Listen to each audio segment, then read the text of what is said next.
Good afternoon, everybody, and thank you very much.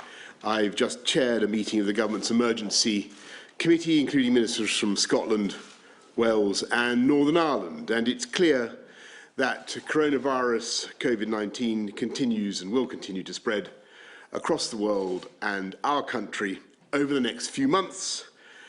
We've done what can be done to contain this disease, and this has brought us valuable time, but it's now a global pandemic, and the number of cases will rise sharply. Indeed, the true number of cases is higher, perhaps much higher than the number of cases we have so far confirmed with tests. And I've got to be clear, we've all got to be clear, this is the worst public health crisis for a generation.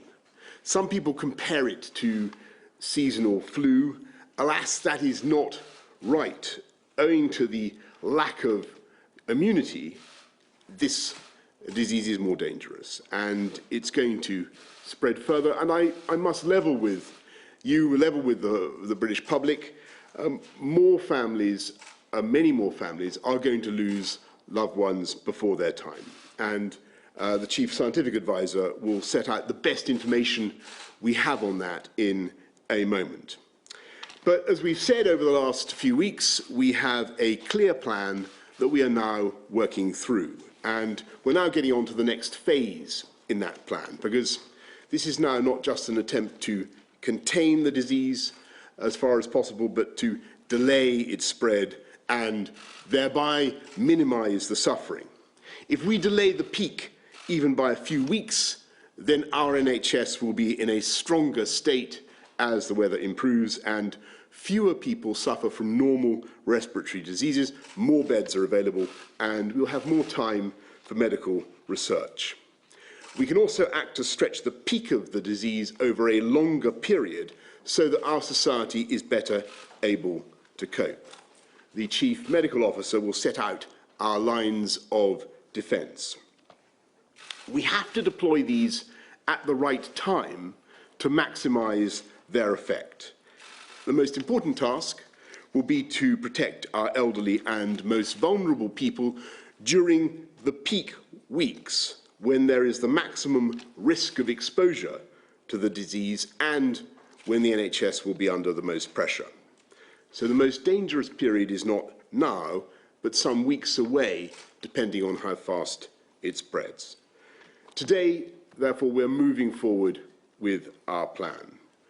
From tomorrow, if you have coronavirus symptoms, however mild, either a new continuous cough or a high temperature, then you should stay at home for at least 7 days to protect others and help slow the spread of the disease.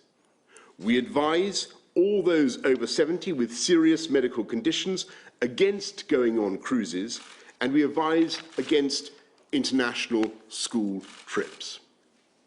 At some point in the next few weeks, we are likely to go further, and if someone in a household has those symptoms, we will be asking everyone in that household to stay at home. We're not introducing this measure yet for reasons Sir Patrick will explain, but I want to signal now that this is coming down the track. We are considering the question of banning major public events such as sporting fixtures. And the scientific advice, as we've said over the last couple of weeks, is that this banning such events will have little effect on the spread.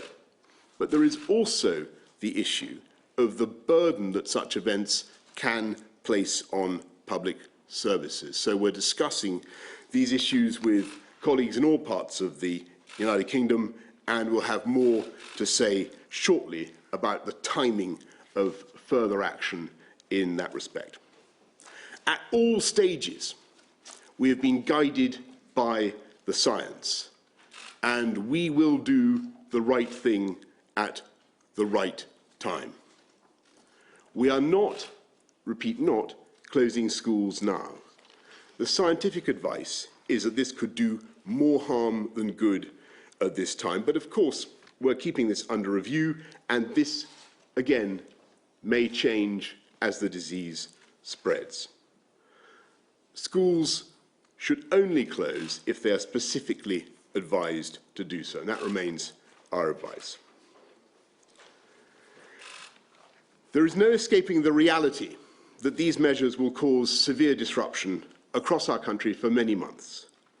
The best scientific advice is that this will help us slow the disease and save lives. There will be detailed information available on the NHS website and from 111 online. But I want to stress something that's very important in the wake of what we're saying this afternoon. I urge people who think, in view of what we're saying about their potential symptoms, that they should stay at home. I urge them not to call 111, but to use the internet for information if they can. I also want, at this stage, to speak directly to older people, because this disease is particularly dangerous for you, for older people, even though the vast majority of older people will experience a mild to moderate illness. I know that many people will be very worried. And I think we should all be thinking about our elderly relatives, the more vulnerable members of our family, our neighbours, and everything we can do to protect them over the next few months. We're going to need to mobilise millions of people to help and support each other. And I just want you to know that the government will do all we can to help you and your family during this period. We're not just going to be, as you saw yesterday, supporting the economy during this period. We will be providing money and many other forms of support and helping communities to support each other. And as we've done over the last few weeks, we will continue to provide, as soon as we have it, as much clear scientific and medical information as we can. So I'd like to end by repeating the two important messages with which you will become familiar. It is still vital, perhaps more vital than ever, that we remember to wash our hands.